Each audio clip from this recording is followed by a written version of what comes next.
Right, I've only got a short time with you, so what do you want first? My name is Richard, and I'm the senior funeral director in this region. 24 years. And I've seen a lot of change in that time. Oh, yeah. Although I'm pleased to say that even with the world changing at such a rapid rate, there's still values, standards and traditions that, stand the test of time. And that's why I find my job so immensely satisfying and rewarding. Well, I hope you're not expected to hear anything out of the ordinary, because I'm your standard ordinary fellow. I've been married to Laura for 30 years now. We have 3 children, 2 grandchildren. I'm an avid gardener, and I'm particularly proud of my vegetable patch. My runner beans, so I'm told, are legendary. On most days, I start off at the care centre, which has a funeral home attached to it. Although I do tend to visit all of my 12 funeral directors on a regular basis. First thing in the morning, I always check in with each of them. Richard. Jeff, hi. Making sure they're on the pitch. So how were things yesterday? The morning went smoothly, but we had some issues with the flowers for Mr. Woodbridge's funeral in the afternoon. Well, I'm sorry to hear that. What happened? Then, once I've got myself inside, I always start off having a meeting with the FDs working close to the care centre. I think we've got a bit of an issue there. Oh, tell me more. Well, we were 10 to 15 minutes late getting into the crematorium because there was an accident that had just happened. We couldn't do anything about it because we were caught up in it. Straight afterwards, the family weren't very happy, but I think they'll be fine once things settle. Oh, let's not wait for that, Mike. If you haven't already, contact the family, offer our apologies, and register the issue. If we can start logging issues earlier and follow our complaints process, we have a better chance of helping the client and learning what we could have done better. After my face-to-face meeting, I get back in the car and visit some of my other FDs who are out there in the field to ensure the same messages are being circulated.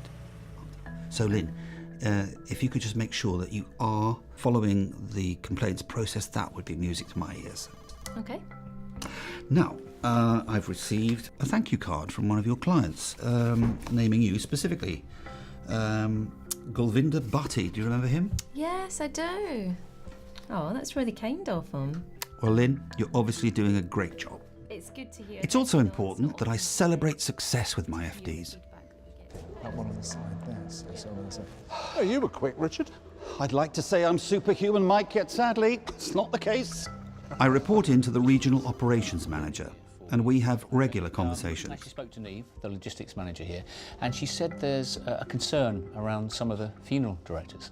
Oh, yeah, apparently so. Some of the team have been agreeing funeral times with the clients without checking first with Neve or the crematorium. Okay, well, could I ask you to pick that up with the team, please? Sure, Great. of course, yeah. Thank you.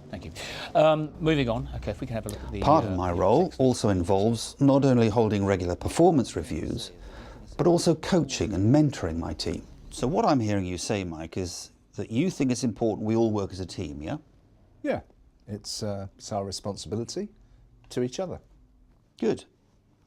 So what do you think we could all do before we confirm a funeral date and time with a client to avoid any further issues?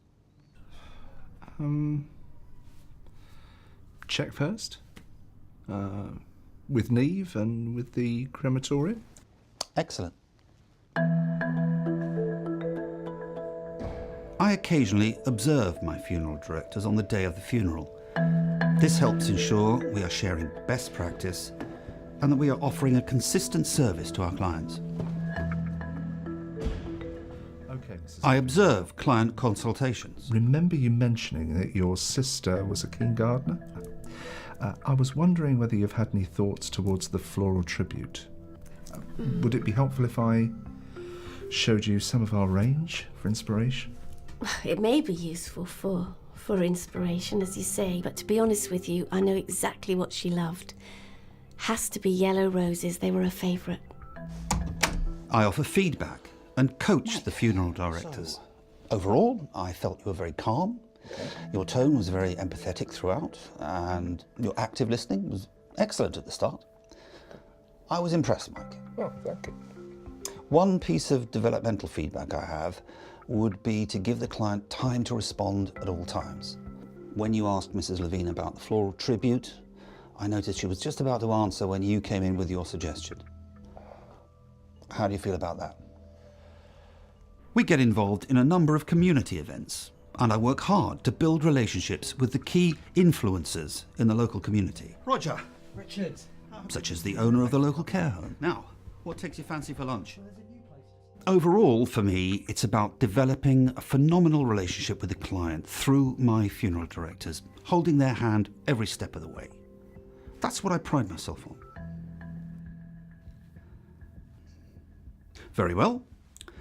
I lead a team of funeral directors, and with that comes people management responsibilities. I create the conditions for success for my funeral directors. I also deal with clients, third parties, and other internal colleagues. Basically, this role is all about relationships. Once I've tied up all my business for the day, I head for my trusty car, making sure that I have everything prepared for the following day, especially if I'm actually conducting a funeral. And when the weather's right, I consider doing a bit of gardening when I get home, especially when my legendary runners are in full flush.